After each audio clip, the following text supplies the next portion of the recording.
মানে ইটানগৰৰ এখন ৰেষ্টুৰেণ্টত মই ভাত খাব আহিছোঁ। যিহেতুকে ভাত ল'লোঁ, এইফালে বইল গাহৰি ল'লোঁ, আৰু মাটি দাইল আছে, এইফালে কি চব্জি, বইল চব্জি বুলি কৈছে, কি চব্জি মই নাজানো। সেইটোকে খাম আৰু কেনেকুৱা লাগে জনাম। ৰেষ্টুৰেণ্টখন কি নাম, কি কথা মই এতিয়ালৈকে বৰ্তমান চোৱা নাই। মই আপোনালোকক লাষ্টত সকলোখিনি দেখাম আৰু জনাম। এতিয়া জয় শ্ৰীৰাম বুলি নহয় জানো ভাত মুঠি আৰম্ভ কৰিলোঁ। এইফালে যিহেতুকে গাহৰি বইল লৈছোঁ আজি, আৰু মছলা থাকিলে মানে গাহৰিটো বইল নাখালে মানে ভাল নালাগে। শ্ৰীৰাম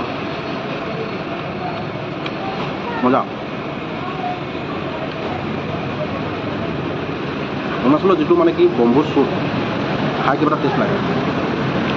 আপোনালোকে কেনেকুৱা পায় মই নাজানো, মই কিন্তু খাই ভাল পাওঁ। আৰু যদি ভাত দৰকাৰ হয় এইফালে দি থৈছে লৈ লওঁ। এতিয়া দেৰি নকৰি ভাতটো খাই লওঁ ন, এইফালে মাতি যায়।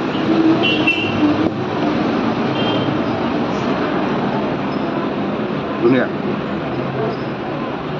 পাপৰ মাত্ৰ শব্দ হয় আকৌ দেই, ইয়াৰ কোনো সোৱাদ নাই। গাড়ীকেইডাল পকি গ'ল আৰু মজা লাগিছে আৰু। ইয়াৰ ভণ্টিকেইজনীক মানে অলপমান শুধৰাব লাগিব।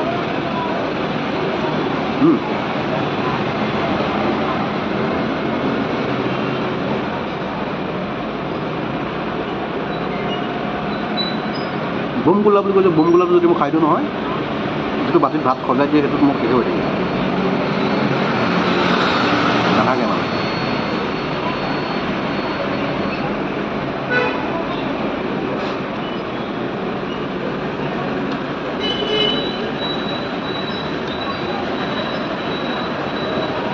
তাৰপিছত গাহৰি পিচ কেনেকৈ দিছে নাই,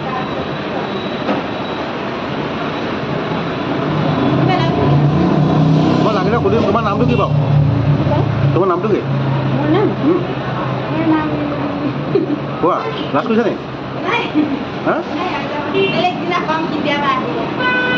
মানে কাহিনীটো কি, মই ভণ্টি এজনী ইয়াতে ভাত দিব আহিছে, মোক কি লাগে সুধিছে, মই সুধিছোঁ নামটো নকয়, লাজ কৰে, বেলেগে নাই ক'ব বোলে। মীনা ন, মীনা চেত্ৰী নেকি? তামাং। Thank you. মোক একো নালাগে, ভাত লাগিব মই ইয়াৰ পৰা লৈ যাম। ঠিক আছে, ভাল লাগিলে, ভাতটো খাই ভাল লাগিলে। তোমাৰ ৰেষ্টুৰেণ্টখনৰ নামটো কি হয়? ৰেষ্টুৰেণ্টখনৰ নামটো কি? ৰেষ্টুৰেণ্টটোৰ নামটো কি?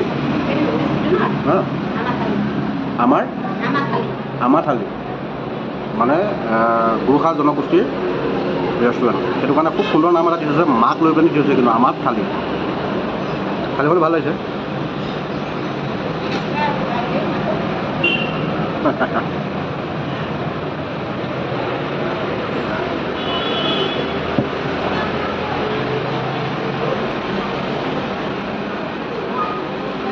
সিহঁতে মোক চিনি নাপায়, মই সিহঁতক চিনি নাপাওঁ, কাৰণ মই ড্ৰাইভাৰ হৈ আহিছোঁ না।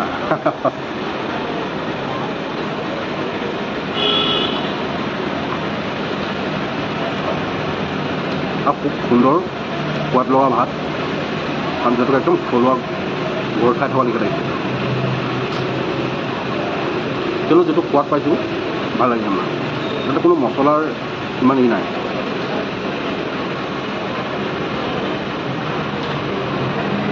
ইটানগৰ আৰ কে মিছনৰ একদম ওচৰৰ কাষতে, আৰ কে মিছনৰ একদম সন্মুখত এখন গেটখন দেখিছে আপোনালোকে মোৰ পিছফালে, সেইটোৰ লগতে আছে আমাৰ হোটেল মানে ৰেষ্টুৰেণ্ট। তাতে এগতি খাই চাব আৰু জনাব। মানে বিশেষকৈ এটা কথা দেই, কোনো ভাবিব নালাগে যে এইটো প্ৰমোচন ভিডিঅ' বুলি, কোনো প্ৰমোচন ভিডিঅ' নহয়। মই হঠাৎ আহি পেলাই ভাত খাব সোমালোঁ, যিহেতুকে আমাৰ মালিকৰ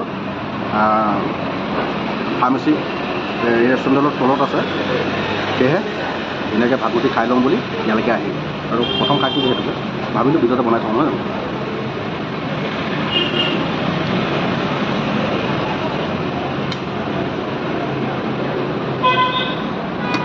আহি মগাই লৈছোঁ গাহৰি, আৰু মই প্ৰিয় খাদ্য গাহৰি।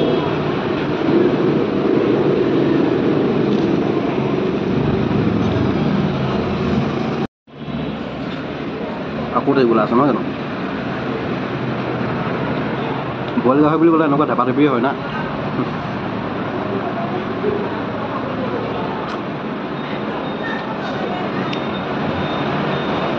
আপোনালোকক মই এক্সট্ৰাকৈ কোনো লোকেশ্যন নিদিওঁ, কাৰণ যিহেতুকে মই পিছফালে দেখিছে এইটো আৰ কে মিছনৰ প্ৰথম গেটটো, মানে নাহৰলগুন ছাইডৰ পৰা যেতিয়া নেকি আপোনালোকে ইটানগৰ অভিমুখে আহিব, গেটৰ লগতে একদম নিচেই লগতে লগালগি হৈ আছে। এসাঁজ খাই যাব।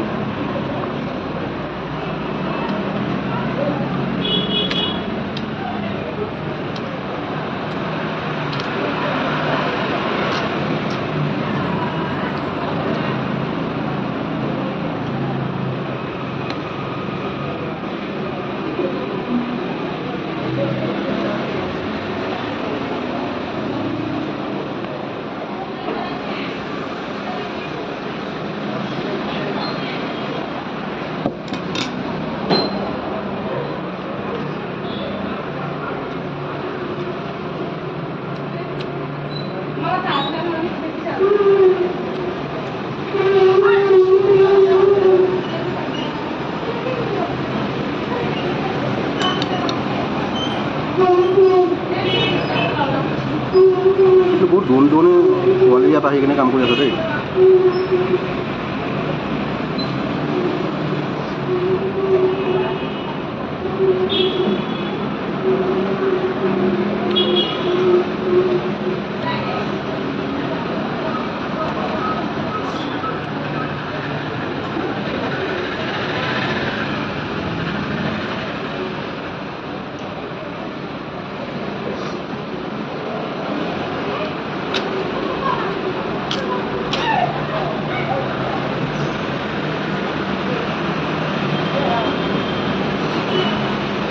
বিশেষকৈ এটা ভাল লাগিলে, যিহেতুকে গোৰ্খা জনগোষ্ঠীৰ হোটেলটো মানে ৰেষ্টুৰেণ্টটো, আৰু গোৰ্খা সম্প্ৰদায়ৰ ব্যক্তিসকলকে ৰাখিছে মানে এতিয়া বেলেগ ব্যক্তি কোনো নাই।